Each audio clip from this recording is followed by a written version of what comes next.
ایک سرسبز و شاداب گاؤں میں دو سہیلیاں رہتی تھیں۔ ایک کا نام نائلہ تھا اور دوسری کا ہیرا۔ دونوں ہم عمر تھیں، ایک ہی مدرسے میں پڑھتی تھیں اور ایک ہی گلی میں ان کے گھر تھے۔ بچپن میں لوگ سمجھتے تھے کہ دونوں کی تقدیر بھی ایک جیسی ہوگی، مگر کسی کو معلوم نہ تھا کہ عادتیں انسان کی قسمت کیسے بدل دیتی ہیں۔ نائلہ ایک آلسی لڑکی تھی۔ وہ کام کو کل پر ٹالنے میں یقین رکھتی تھی۔ صبح دیر سے اٹھنا، کتابیں ادھوری چھوڑ دینا اور ذرا سا کام دیکھ کر تھک جانے کا بہانہ بنانا، یہ اس کی عادت تھی۔ اس کی ماں بار بار کہتی، بیٹی وقت کی قدر کرو، محنت کے بغیر کچھ نہیں ملتا، مگر نائلہ ہنستے ہوئے جواب دیتی، امی زندگی آرام کے لیے ہے، اتنی محنت کیوں؟ اس کے برعکس ہیرا ایک محنتی اور ذمہ دار لڑکی تھی۔ وہ فجر کے وقت اٹھتی، ماں کا ہاتھ بٹاتی، اپنے کام وقت پر مکمل کرتی اور دل لگا کر پڑھتی۔ اگر کوئی مشکل سبق آتا تو وہ بار بار کوشش کرتی۔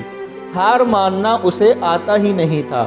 اس کے والد کہتے، ہیرا تمہاری اصل طاقت تمہاری محنت ہے، اور ہیرا مسکرا کر کہتی، ابو محنت ہی میرا سہارا ہے۔ وقت گزرتا گیا، مدرسے میں امتحانات قریب آئے۔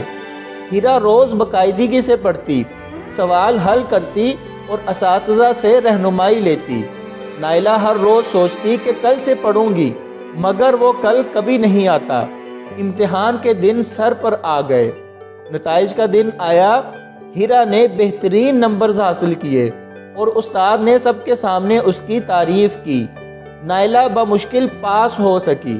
اس دن پہلی بار اس کے دل میں ہلکی سی خلش پیدا ہوئی، مگر اس نے خود کو یہ کہہ کر تسلی دی کہ نمبرز ہی سب کچھ نہیں ہوتے۔ چند سال بعد دونوں کی تعلیم مکمل ہوئی۔ ہیرا نے مزید سیکھنے کا فیصلہ کیا اور شہر جا کر ایک ادارے میں داخلہ لیا۔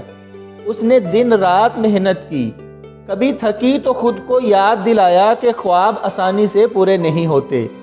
دوسری طرف نائلہ نے کہا، اتنی پڑھائی کس کام کی، جو نصیب میں ہوگا مل جائے گا۔ وقت نے ایک اور موڑ لیا۔ گاؤں میں ایک اسکول کھلا جہاں ایک باصلاحیت اور محنتی معلمہ کی ضرورت تھی۔ ہیرا نے درخواست دی، اس کا اعتماد، علم اور محنت دیکھ کر اسے فوراً نوکری مل گئی۔ وہ نہ صرف بچوں کو پڑھاتی بلکہ خاص طور پر لڑکیوں کو محنت اور خود اعتمادی کا سبق دیتی۔ نائلہ بھی وہیں آئی، مگر بغیر تیاری کے۔ اس کے پاس نہ مہارت تھی اور نہ ثابت قدمی۔ اسے نوکری نہ مل سکی۔ وہ مایوس ہو کر گھر لوٹ آئی۔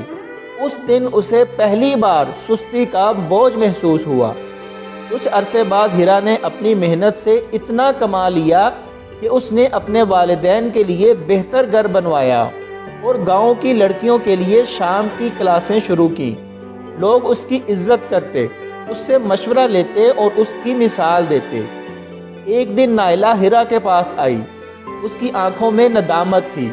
اس نے آہستہ سے کہا، ہیرا اگر میں بھی تمہاری طرح محنت کرتی تو شاید آج میری زندگی بھی مختلف ہوتی۔